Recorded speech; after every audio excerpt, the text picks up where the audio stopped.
रास्ते में रितिका की स्कूटी सामने से आ रही बाइक से टकराई और अचानक ब्रेक लगाने की वजह से वह अपने आप को संभाल नहीं पाई और गिर गई।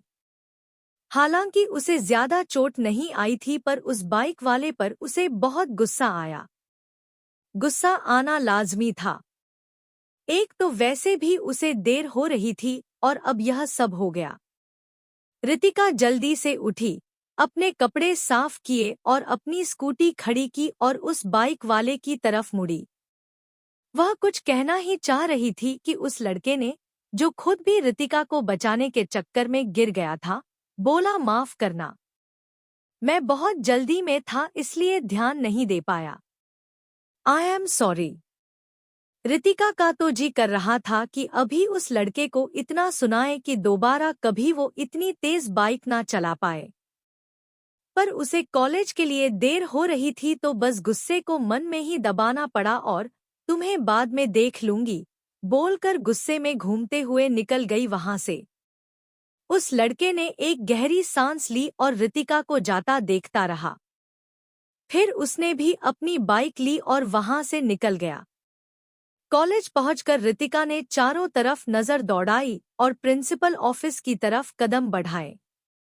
ऑफिस में पहुंचकर सारी फॉर्मेलिटी पूरी की और बाहर आ गई।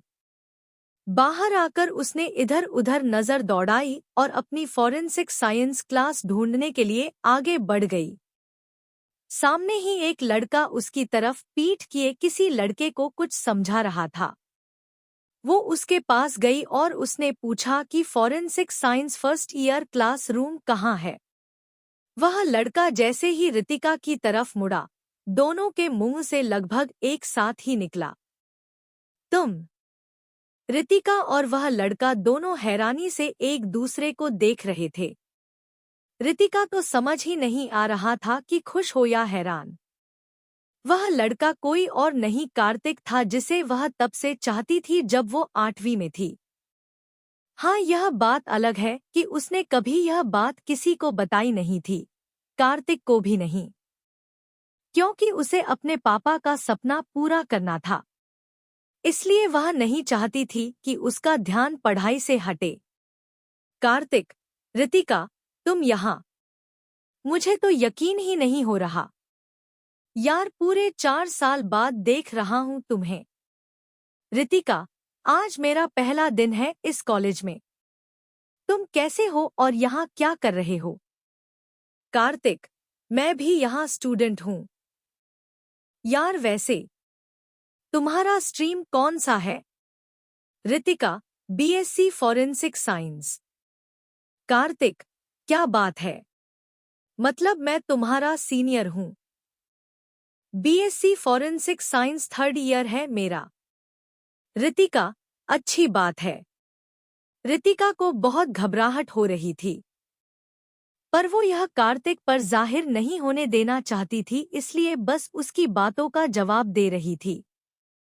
रितिका, कार्तिक, मुझे देर हो रही है, अभी मुझे अपना क्लास भी ढूंढना है, मैं चलती हूँ, बाय। कार्तिक, अरे तुम क्यों चिंता कर रही हो? चलो मैं तुम्हारी क्लास तक छोड़ देता हूँ। कार्तिक को बुरा ना लगे इसलिए उसने हाँ बोल दिया, और वैसे भी दिल ही दिल में वह भी बहुत खुश थी।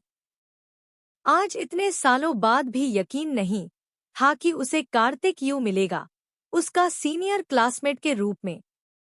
कार्तिक और रितिका क्लासरूम की ओर जा ही रहे थे कि लड़के लड़कियों के ग्रुप में से एक लड़का, जो कि शायद उनका लीडर था, उसने रितिका फर्स्ट ईयर पूछा और रितिका ने हाँ में सिर हिला दिया। कार्तिक ने बीच में आकर उस लड़के से कहा, दोबारा रितिका की रैगिंग करने के बारे में सोचा तो मुझसे बुरा कोई नहीं होगा। उस लड़के ने बोला, यार क्यों गुस्सा हो रहा है, यह कौन सी तेरी गर्लफ्रेंड है? कार्तिक, और फालतू बातें मत कर। इस पर उनके ग्रुप की एक लड़की, प्रिया, जो कि कार्तिक को बहुत पसंद करती थी, उसने कहा, छोड़ो गाइस, क्यों कार्तिक को गुस्सा दिला रहे हो? उसने कहा कि रैगिंग नहीं करो तो मत करो, अब चलो यहाँ से। सारे लड़के लड़कियां वहां से चले गए। कार्तिक भी रितिका को लेकर उसकी क्लास की ओर चल दिया। कार्तिक थोड़ा झुककर हाथों को फैलाते हुए, हाँ मिस रितिका, यह रहा आपका क्लास। यह देखकर रितिका मुस्कुराए बिना ना रह सकी। कार्तिक ने फिर उससे कहा कि कैंटीन में चलकर कुछ खाते हैं। आज क्लास भी नहीं लगेगी क्योंकि आज फर्स्ट डे है। सबका बस इंट्रोडक्शन होगा, सबका बस। रितिका ने हाँ में सर हिला दिया, फिर दोनों कैंटीन की तरफ चल गए।